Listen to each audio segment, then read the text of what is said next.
क्या नाम है आपका? एहसान लाई। एहसान लाई। पढ़े लिखे हैं आप? जी पढ़ रखा। कितना पढ़े हुए हैं? MA इस्लामियत। MA इस्लामियत। MA इस्लामियत। यानी कि फिर तो दीन के भी करीब होंगे, काफी कुछ जानते होंगे। जी। अच्छा, उम्र क्या आपकी? 45 साल। 45 साल। शादीशुदा है? जी। बच्चे? 5 बच्चे। 5 बच्चे। क्या करते हैं आप? मैं एरिया मैनेजर था किसमें? कंपनी में, पाक ट्रेडर कंपनी में। अच्छा, क्यों मारा आपने? लालच में आज। क्या लालच था आपको? पैसों को। आपकी तमाम प्लानिंग से देख के तो नहीं लग रहा कि सिर्फ पैसों का लालच था, कोई दरीना दुश्मनी भी थी? नहीं। प्लान आउट किया? जी। कितने दिन पहले? 1-2 दिन पहले किया था कि 10 तारीख को रिकवरी होती है। किस चीज की? तो अदारे की, जो हमारा किस्तों वाला अदारा है ना, पाक ट्रेडर कंपनी है, अच्छा। उसकी 10 तारीख को रिकवरी ज्यादा होती है। तो फिर मैंने रात 1 बजे उसके पास, पौने 1 बजे उसके पास आया हूँ। उसके पास बैठ गया हूँ। बैठ के हम दोनों फिल्म देखने लग गए। अच्छा। 3 बजे तक हम बैठे रहे। उसके बाद हम लेट गए। वो अपनी चारपाई पे लेट गया, मैं अपनी चारपाई। वही रहते थे आप भी? कभी कभी रह लेता था। अच्छा। तो जब वो सो गया, पौने 5 बजे, 4:30 बजे में उठा हूँ, तो मैंने देखा कि वो सोया हुआ है। फिर मैंने थोड़े से उसके सर पे वार किया। कितने बार किया? पहला बार किया और उससे उसके चारपाई उठा के उसको नीचे फेंक दिया। तो फिर उसके बाद 2 बार और किया। तो 2 बार करने के बाद फिर मैंने उसका पैंट उतारी है, उसका काट दिया। फिर मैंने वो व्हाइट बोर्ड पे लिख दिया कि किसी चीज पे खेलने से यही अंजाम होता है। ये सब क्यों किया? मर तो वो गया था हथौड़े मारने से। ये कार्रवाई का रुख चेंज करने के लिए, पुलिस कार्रवाई का। फिर तो उसके बाद मैंने उसकी चाबी निकाली है, वो उसके पैंट के साथ बनी हुई थी।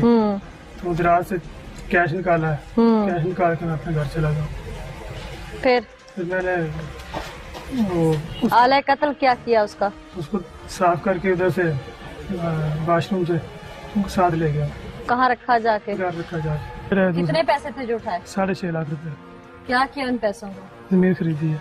अच्छा, फिर इन्वेस्टिगेशन के बाद मैं छोड़ दिया। कुछ चीज के बाद छोड़ दिया। तो लड़कियों का मुझे फोन आया। कौन सी लड़कियां थी? वो हमारे पास सेलमैन ही थे। अच्छा, सेल्स गर्ल थी। Sale girl. अच्छा। उन्होंने फोन किया कि हमने पैसे लेने हैं, तो ऐसे ऐसे वो भाई साहब से बात करवाए। मैंने बोला कि इधर मर्डर हो गया, आपको पता नहीं है, तो आप ऐसा करें कि भाई साहब से रब्ता करें। उन्होंने बोला आपका नाम आ रहा है इसमें। उनका नाम क्यों आ रहा है? दफ्तर में यही फैला हुआ था कि उनका नाम आ रहा है। अच्छा। तो फैलाया किसने था? सभी लोगों को जो लिखा हुआ था उसकी किसी ने तो आखिर शुद्धनी फैलाई थी ना, किसने किया था? इस तरह के वो जो मकतूल है ना, उसका उसके साथ ताल्लुक था। कैसा ताल्लुक था? सलाम दुआ थी उस लड़की के साथ? यानी कि ये तमाम तर जो क्रिएट की कहानी, इसके पीछे भी तुम थे? नहीं था। अच्छा। तो उन्होंने फिर लड़कियों को गिरफ्तार करवाया। अच्छा। गिरफ्तार करने के बाद उन्होंने की इन्वेस्टिगेशन होती रही। मौका माल के मुताबिक वो इन्वेस्टिगेशन करके मुलजिम तक नहीं पहुंच सकी। जब DSP साहब के पास गई, उसके कोई तो कड़ी पुलिस के हाथ लगी होगी ना, तो केस कैसे गोल हो गया फिर?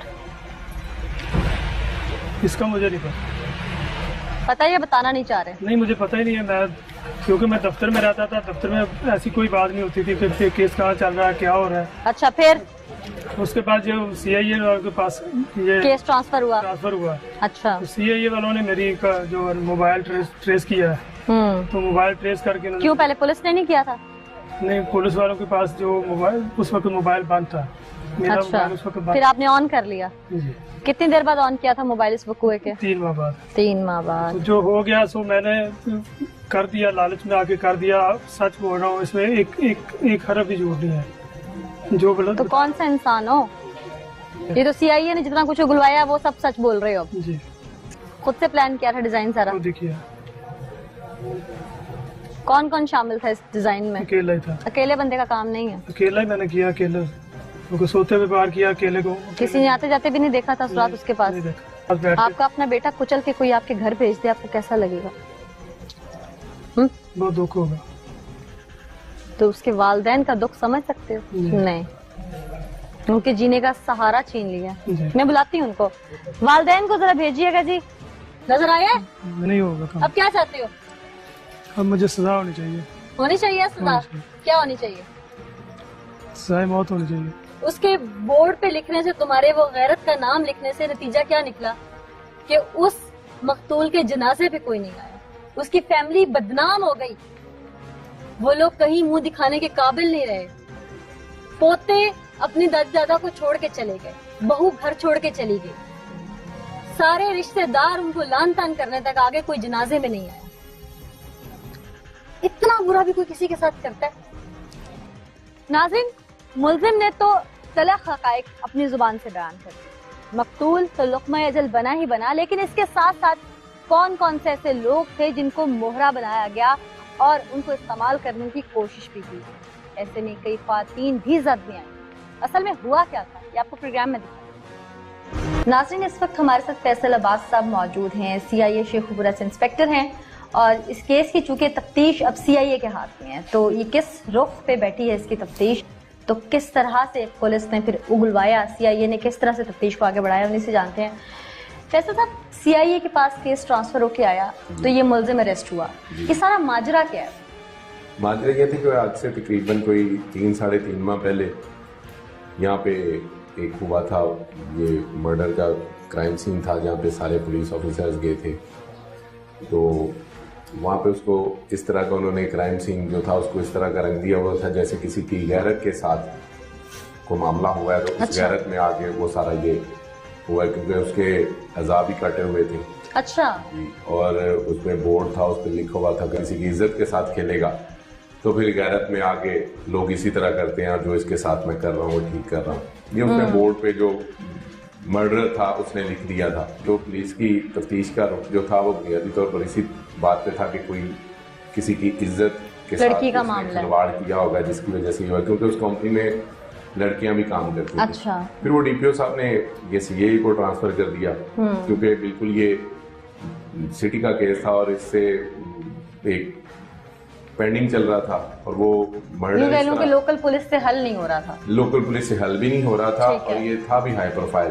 तो उस पर फिर हमने क्राइम सीन तो पुराना हो चुका था, वहां से वो ऑफिस भी शिफ्ट कर चुके थे, लेकिन फिर हमने कोशिश की तो अल्लाह ने मदद की। तो वो जब हमने उनकी सारी वो जितने भी उनके वर्कर्स थे उनको स्क्रूटनाइज किया, फिर उनको फिल्टर किया, तो उसमें 4-5 बंदे हमें ऐसे मिल गए कि जिन पे हम समझते थे कि हमें ना वर्क करना चाहिए। टॉप टारगेट था वो ये आया भी आसान नहीं था क्योंकि ये सबसे जो क्राइम सीन अक्रंस था उस पर सबसे पहले पहुंचने वाला भी यही बंदा था। अच्छा। और इसी ने वहां पे जाके थोड़ी सी ये रूमर कह लें या थोड़ी सी विस्परिंग करना शुरू कर दी कि बस किसी की इज्जत के साथ खेलें तो फिर इसी तरह होता है। वो उसने एक स्टोरी इसने क्रिएट कर दी, वहां पे माहौल इसने ऐसा बना दिया कि वो सारे कहने लगे कि इसने पता नहीं क्या किसी के साथ ज्यादती की है। तो ऊपर से हमने इसका जब इस पे रैकी की, इसको चेक किया तो इसकी जो रहन सहन था वो चेंज हो चुका था।